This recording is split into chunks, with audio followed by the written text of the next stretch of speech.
Sumama ako maglayag sa gitna ng karagatan upang ang buhay sa laot ay aking maranasan. Ngunit sa pagsama ko, may natsyempong may bagyo. Talas po nga ng dagat. So wala po naglalaot ngayon? Ay, wala. Talagang mapakamatay ng alon niya. 3 araw sa gitna ng Pasipiko at ang pinakamalapit na kalupaan ay 160 kilometro. Mga alon na sa sobrang taas ay titingalain mo. Sa sobrang layo, pag nagkaaberya, ang tao ay hindi na nakukuha. Pag lumubog daw yung bangka, hindi na raw na... Hindi na nagkukuha ang tao doon. Kaya po sa dagat dito, nilaman sa kalansan. Sa ekspedisyon na ito, yan ang mga haharapin kong banta. All hands on deck na, all hands on Paano deck. sila nakakatagal sa laot na walang uwian? Paano kung abutan ng bagyo at sila'y nakalayo na sa pampang? May paraan ba para makaiwas? At may mga gamit ba upang makaligtas? Samahan niyo akong maranasan ang saya Kailangan nakahawak ng ganito kalaki isda. at pagsubok So ito na ang ulan. sa pusod ng karagatan. Nangangain yan!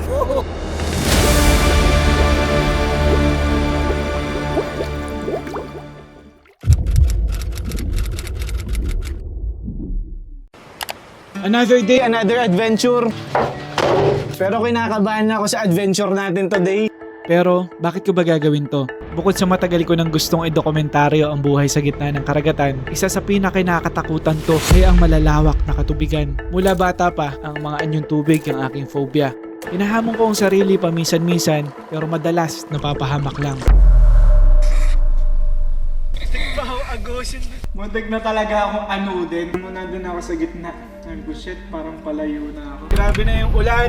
Nabutan na tayo ng matinding ulan. Nakaset na sana akong umalis bago pa magtag-ulan, pero yung kontak ko ay hindi na bigla nagparamdam. Kaya diretso na tayo ng fishport or Pandawan. Susubukan natin mag-boat knocking. Re-rekta na tayo sa mga mangingisda. Tara. Boss, good morning! Pwede po magtanong? Naglalaot po kayo? Dokumentaryo kami ng parang buhay sa laot. Yung buhay sa gitna ng dagat. Pero nagbabangka kayo? Pero kayang pwedeng magsama sa akin sa laot? Pwedeng makisabay pagpunta niyong laot? Ha? Hindi daw pwede. Nag-ano kayo? Namamalakaya kayo? Pwede ba sumabay sa pagpalaot? Pwede makisabay sa bangka niyo? Hindi pwede. Kung buhay sa laot? Hindi mo na ito. Ay, hilap siglalaot daw kayo? Pwede po bang makasama? Ay, bawal ngayon maglaot? Bawal na yan tayo. Kaya malakas po nga ng dagat. So wala po naglalaot ngayon? Ay, wala. Talagang Talagang mapakamatay ng alon niya. So kahit po mag-ikot ako rito, wala naglalaot ngayon? Wala. Hindi ako nakahanap ng bangka magpapasakay sa akin dahil bawal pala pumalaot ngayon sa lakas ng alon. Sino po pwedeng makontak noon pagka ano? Ayan po yan, mga pisto yan. Pero makalipas lang ang 2 araw, nag-message na sa akin ang nakilala kong contact person. Nandito ako sa fishport, sasakay muna ako ng isang bangka papunta dun sa isang island. Doon ko lang mamimit yung contact natin. Yun yung magsasama sa atin sa gitna ng dagat. Ngayong araw ay papalaot na sila at pumayag na ako isama. Kaso lang may problema. Bali mga kasama natin sa laot. Ito si Glenn, ang aking contact person. Tinatakot na ako ni Kuya, malulula daw. May bagyo pa man din, signal to ngayon eh. Kaya nung narinig ng mga lokal ang plano kong sumama sa pamamalakaya, Masyado ko sila mag-iba talaga. Maalon. Maalo na. lahat sila ay kumukontra. First time. Concern sa akin yung mga parang residente rito. Yung pupuntahan daw kasi is malayo, ilang days dun sa... Malayo daw. Pag nalulubog ang bangka, hindi na nakukuha ang tao doon. Huwag ka na sumama doon. Kinukonsidera ko pa sanang tumuloy sa kabila ng babala nila. Pero Pamilya ko. Meron na. May anak. ibang usapan na nung tinanong ako kung may anak ako at pamilya. May mga lumulubog po doon. Marami nang Hindi nandito. mo man ako din Mga masabi. taga dito sa amin, hindi na nakukuha bus. Kaya bus ang dagat dito, nilaman sa kalansan. Ibang dagat dito sa amin. Dahil ang orihinal na sasakyan ko ay maliit na bangka, lubang delikado daw, Sama doon sa maliit kong bangka. Atras kayo sumama ka dito ko na siya papasamahan sa taksay. lalo na sa kagaya kong baguhan. Sige. Diskarte na lang natin ngayon. Maghahanap tayo ng mas malaking bangka para hindi ganun masyado nakakalula. Kailangan natin makahanap ng mas malaking bangka para matuloy tayo.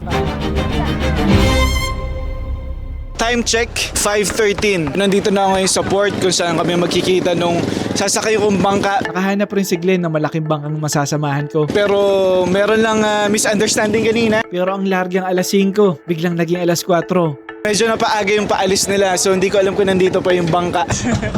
So si Kuya Glenn, Pero maya-maya ay lumitaw na ulit si Glenn. Is happening. So we are moving. Maliit muna na bangka. Papunta dun sa mas malaking bangka. Kung hindi pa natagalan ng kapitan sa pagkuha ng clearance sa Coast Guard dahil nga may bagyo, ay naiwan na ako malamang. Samantala, abala na naghahanda para sa aming pag-alis ang mga mangingisda. At sa hudyat ng maestro, tinila na ang kurahe para simulan ang aming 12 oras ng biyahe.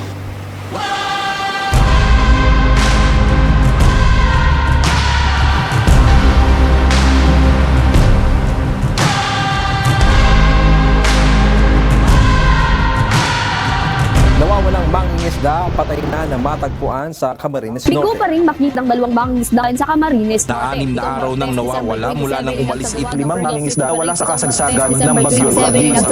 Pangingisda, ang pinakadelikadong trabaho sa buong mundo base sa bilang ng mga pumapanaw kada taon. Ito ay dahil sa matinding panahon na pabago-bago at pag nagkaaberya ay malayo ang saklolo.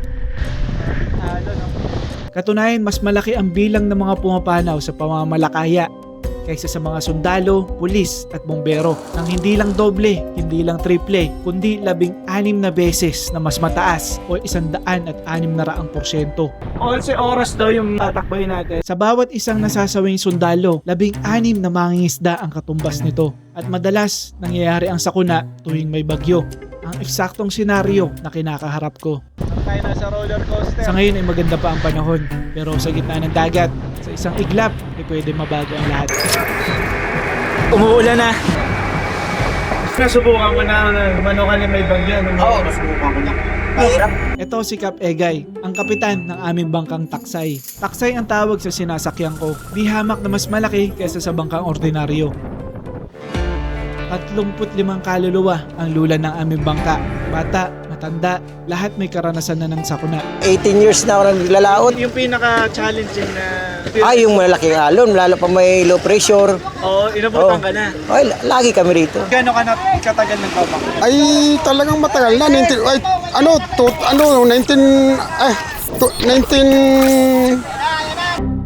So 30 years na yun, malamang may mga na-experience ka na ng mga... Di maiwasan. Sa talagang magdaragat, di maiwasan na experience na sa laot. Inabot kami ng bagyo sa laot. Signal number 2. Yung alon nun, mga gano'n nakataas. Ay, talagang titingalain mo. 9 na oras pang natitira sa aming biyahe at ang pampalipas oras sa mga tripulante ay baraha. Ang iba naman ay umiidlip muna para sa puyatang trabaho mamaya. At kami ni Cap, well, nag-sandtrip na lang muna.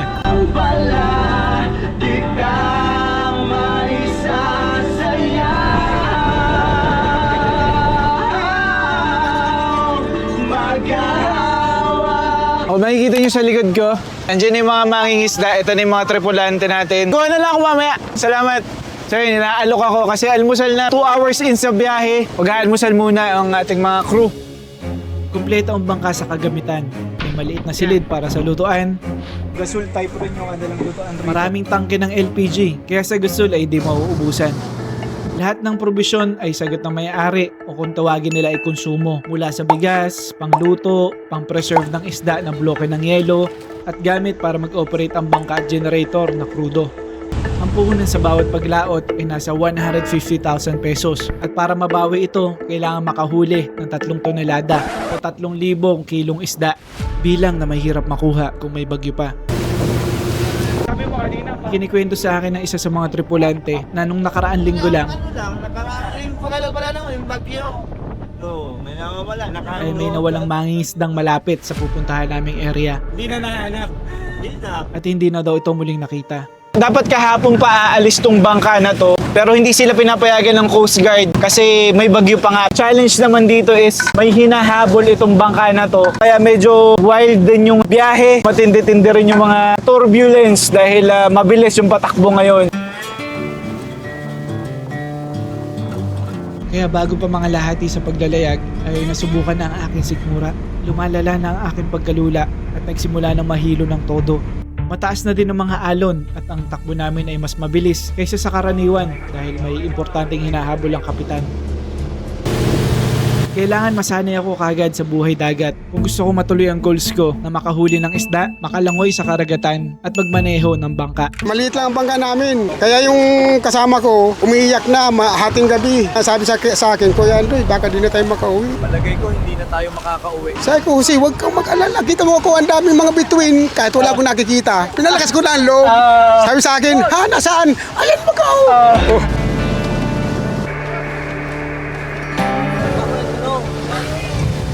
Kagaya ng inaasahan natin, talagang sobrang bilis magbago ng panahon. Pasok tayo sa loob.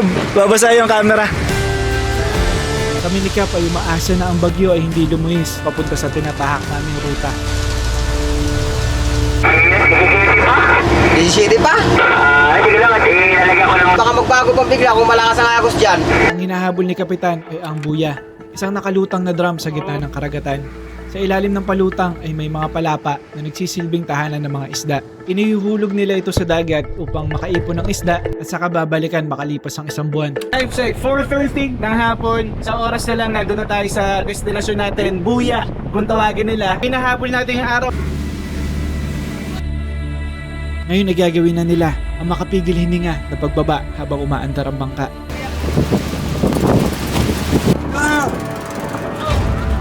What the? Dahil kailangan nilang mahanap ang buya habang may liwanag pa. Off they go. Ito yung mga panguna sa gera. Ibinaba na ang 3 maliliit na bangka. Gago, lupit. Kung hindi makikita ang buya, Ito na yung mga sundalo. ay hindi mapiprepara ang paglalambat bukas ng umaga. Kaya literal, nakasalalay ang pangingisda dito sa 3 maliliit na bangka.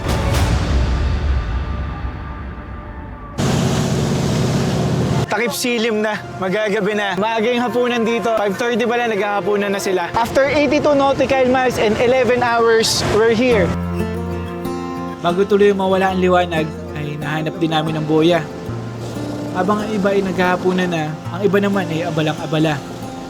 Ito na, nakikita natin sobrang lively ng ating bangka kasi humahabol tayo ng isa pang tawag nila Arriba. Kanya-kanya silang pwesto, lahat busy. Wala ka makikitang nakaupo ngayon at nakatambay. Dahil hindi ganong kalaki ang nakukuha nilang parte sa paglalambat, ang mga tripulante ay gumagawa ng kanya-kanyang diskarte. Nangangawil or namimingwit sila at ang kanilang mahuhuli Ay, may huli na si brother! ay mauuwi na pansarili. Wow! Kaya kahit takip silim na ay heto at sumusubok pa rin umarya ang mga mamamalakaya.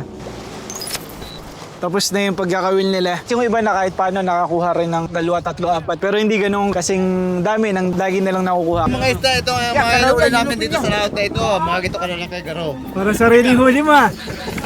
So ito yung ating sleeping arrangements. Dito si Cap sa tabi ko. So si brother.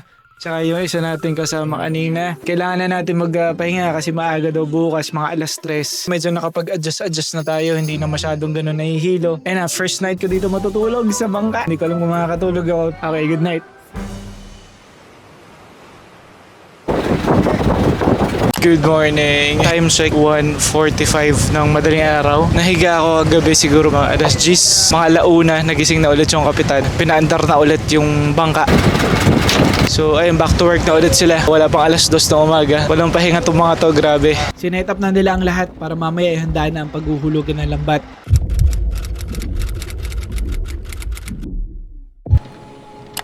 Hindi pa pumuputok ang araw nang magsimulang paikutan ng lambat ang mga isda. Tutulong ako kayo. Ito. At para maranasan ko ang full experience bilang isang mamamalakaya, tumulong ako sa pagbatak. Ay, na. Pero nabigla ako kung gaano siya kabigat. Sasabayan mo lang pala yung agos. Ano, saka lang hihilo. Huwag kong kukontrahin. Exercise! Maya-maya ay unti-unti na naglilitawan ng mga isda. Pero talaga hanap po sa dagat. Sakripisyo! Nagpuntahan na sa harap lahat ng tripulante dahil babatakin ang mga naipong isda. All hands on deck na. Sobrang busy na. Kinuha ng busero ang kamera ko upang mapakita ang nakakamanghang mundo sa ilalim.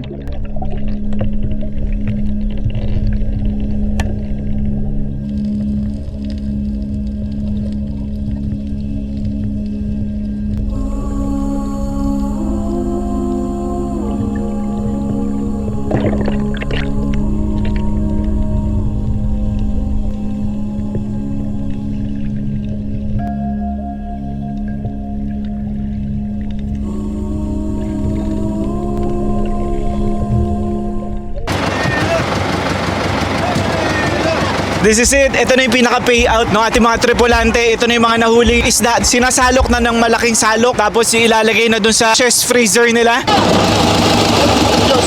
8 tonelada daw yung kapasidad nito. Hopefully mapuno para makauwi na tayo. Magkano ba ang kinikita ng mga isda? Kung sakaling mapuno ang 8 tonelada, ang halaga nito ay tinatayang nasa 400,000 piso. Pero hindi ito ang kanilang maiuwi o neto. Ikakaltas na kaagad ang tumataginting na 280,000 pesos or 70%. Nakalaan ito para sa maintenance ng bangka at sa konsumo. Ang neto ay 30% or katumbas ng 120,000 pesos. Ito na ang paghahati-hatian ng may-ari at mangingisda. Ang kalahati ay sa may-ari at ang tira ay papartihin na ng bawat isang mamamalakaya.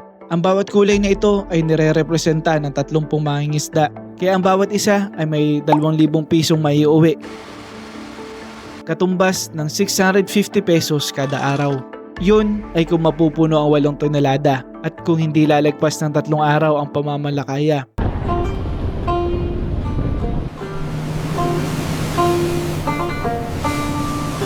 Matapos namin maglambat ay nagpatuloy na kami sa paglalayag. From ocean to pinggan. Alright, bebe, let's eat. Ito yung habang ko pa hinihintay, yung ating ginilaw. Oh my God. Pasariwa. Maraming health benefits pala itong ginilaw. Bukod sa maganda daw pag may high blood. Mabilis kang tigas. Mabilis ka daw, diga. Bago ka dumali. Kumain kang pinilaw. Pampalakas ng karisma ng lalaki sa dami. Ano na? Ayan, humanda ka na, madam. Oh, ginilaw. Oh. Baka malaglag ka. Sinubukan ko mga win lang isda kahit na wala akong eksperyensya. Dahan-dahan lang. Meron na isda to. Ay, wala pa yan. Wala pa, hila lang ako ng hila. At maya-maya pa, naramdaman kong bumibigat ang linya. Ay, may nakasabit.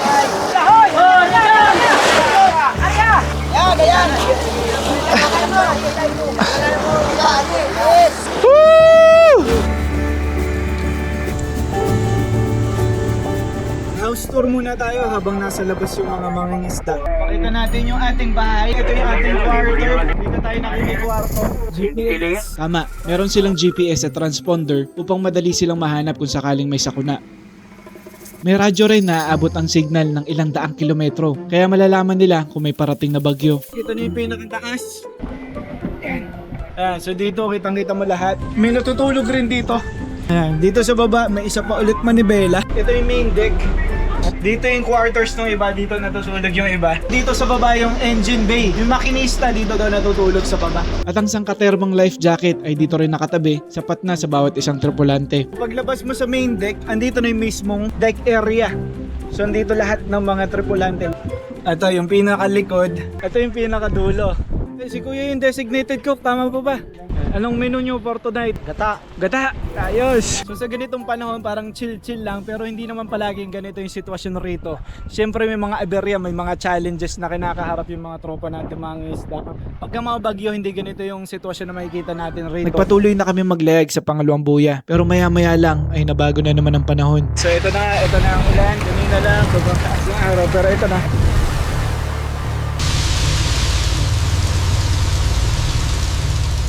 Kung gaano ito kabilis bumuhos, ay ganoon din naman kabilis tumila. At ngayon ay oras na para harapin ang aking pinakakinakatakutan. Medyo kinakabahan na. Ang lumangoy sa malalim na karagatan.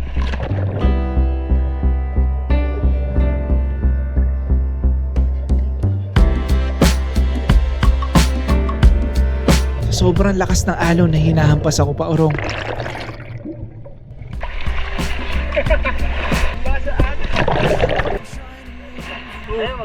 Isa sa mga tanong paano doon naliligo pag nasa buhay laot ka. So papakita natin kung paano ginagawa. Meron silang barrel ng drum na dala. Ilan yung dala yung ganito? 9 na barrel. So paano to nagkakaroon ng pressure? Paano umangat yung hose papunta rito?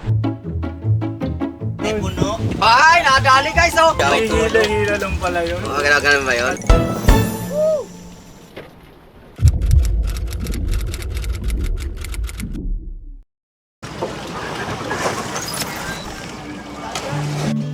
Tayo time check, 1:30. Siesta time to. Yung iba natutulog na, yung iba nagbabaraha, kwentuhan, yosi. Tapos maya-maya ulit yung bakbakan. Padal ba ka? Ilan nahuli mo, bro? Si tropa? 8. Yung sa 4, magkano nang may uwi mo nun? 500. Kaya naghahapit tong mga to kasi yung itong pagkakawil nila is pang sarili na to, sideline na nila to. Akala namin ay all set na kami para sa paglalambat bukas ng umaga. Nang may biglang bumisita na hindi namin inimbita. Ayun! Ito! Nangangain yan? Oo. Meron kanina rito paligid-ligid na orca. Nakakatuwa man tingnan. Yun. Bad news pala yun. Binubulabog nila yung mga isda, so nawawala yung mga isda. Bubulabog yung mga isda. Ayun, nakita ko yung orca. Hindi ko alam kung lilipat ba kami ng pwesto, kung meron pa sila ibang buya, or susubukan pa rin dito maglambat. Tahimik ang bangka ngayon, taliwas sa dating masiglang paligid. Wala kasi silang huli. Pag tahimik, ibig sabihin walang nakukuha na.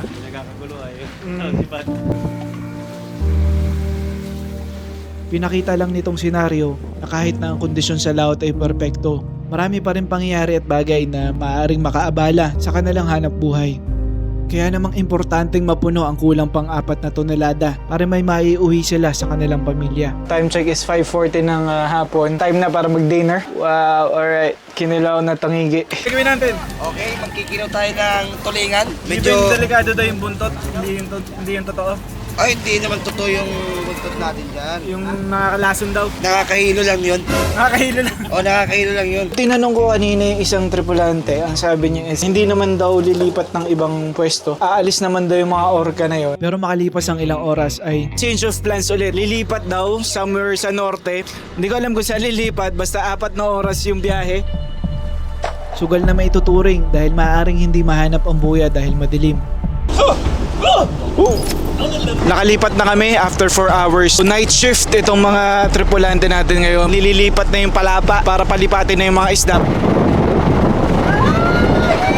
Sa wakas ay makakapagpahinga na rin kami dahil ilang oras lang ay babangon na uli para sa pangalawang araw ng paglalambat.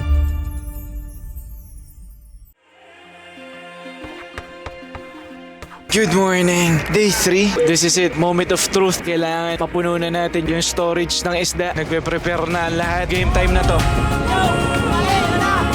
Ang iba, kahit inaantok pa, ay kailangan na magsimula maghila. Mas maaga kami nagsimula kaysa kahapon. Then, hinihila na yung lambat paunti-unti. Nakulong na yung Ito isda. na ang huli namin pagkakataon upang mapuno ang kalahati pang imbaka ng isda. Dahil maya-maya ay may matatanggap kaming masamang balita. Ito ang buhay laot, brothers. Yan, ang buhay ng Pilipino. Guys, nag-iis siyang maputi. Eh, nagpalit na kami ng trabaho. Ayun na yung cameraman. Nagkakatuwaan pa ang lahat nang may nagradyo sa amin ng hindi magandang abiso. May papasok daw na isa pang bagyo ngayong araw. Biglang nag-iba ang temperatura sa bangka. Naging agresibo. Naging mas aktibo. Medyo tensyonado pero lahat ay alerto. Di pwede magkamali. Bawat galaw ay dinumero.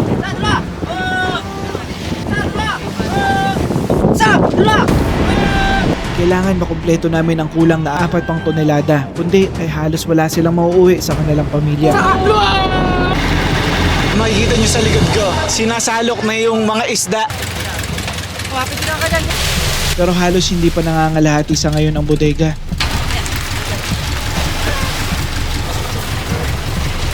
Bababa muna ako, tutulong ako dun sa baba. I have to earn my keep, makatulong rin tayo sa baba. So tara.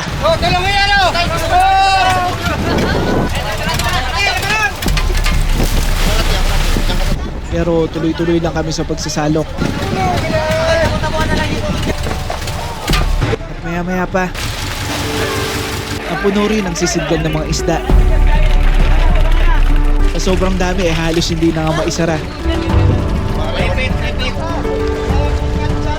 Ayos, mga good news. Baka makakauwi na tayo mamaya.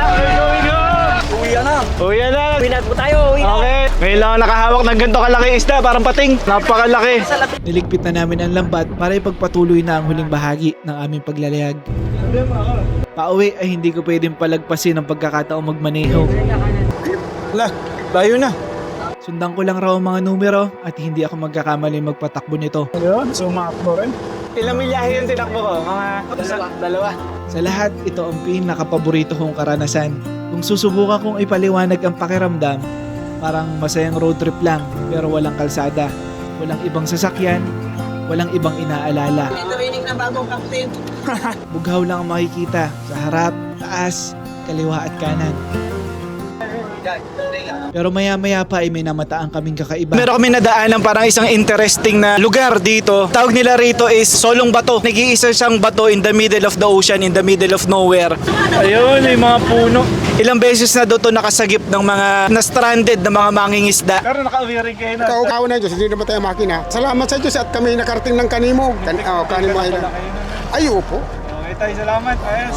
Mga kasatuda dyan sa Kainta, mga pamangkin, kumusta kayo dyan? Shout out sa Rizal.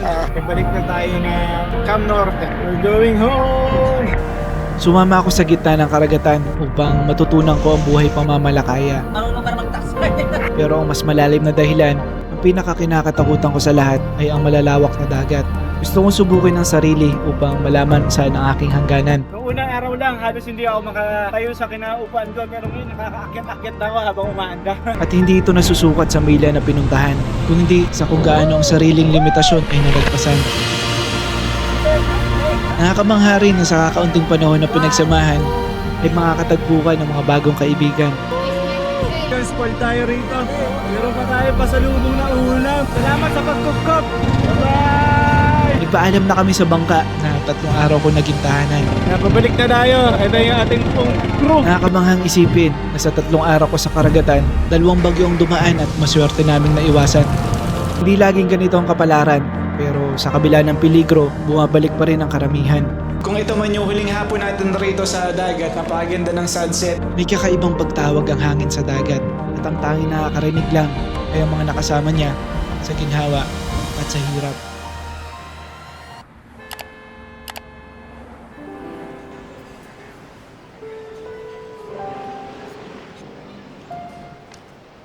Available yung kinilaw na tanigo. Yes po, isang tanig po. Ano